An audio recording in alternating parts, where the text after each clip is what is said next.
Hello parents, పురిటి పిల్లలకు స్నానం చేయించేటప్పుడు మీకు సందేహాలు ఉన్నాయా? నేను doctor Vennela, consultant paediatrician and neonatologist from Nellore. సాధారణంగా పురిటి పిల్లలకు స్నానం అనేది గోరువెచ్చని నీటితో మాత్రమే చేయించాల్సి ఉంటుంది. నీరు గీజర్లో కాంచిన నీళ్ళైనా, హీటర్ వాటర్ అయినా, లేదా పొయ్యి మీద కాంచిన నీళ్ళైనా ఏదైనా వాడచ్చు. కానీ గోరువెచ్చని నీటిని మాత్రమే యూస్ చేయాల్సి ఉంటుంది. నీరు గోరువెచ్చగా ఉందా లేదా అనేది మనం మోచేతిని డిప్ చేసి చూసుకుంటే సరిపోతుంది.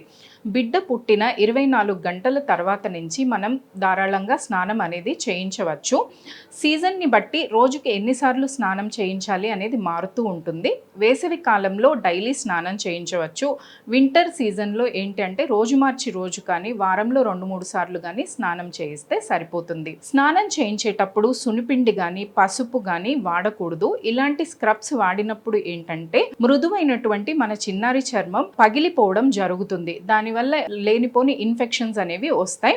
ఇంకా బాత్ టిప్స్ అనేవి నెక్స్ట్ వీడియోలో కంటిన్యూ చేద్దాం.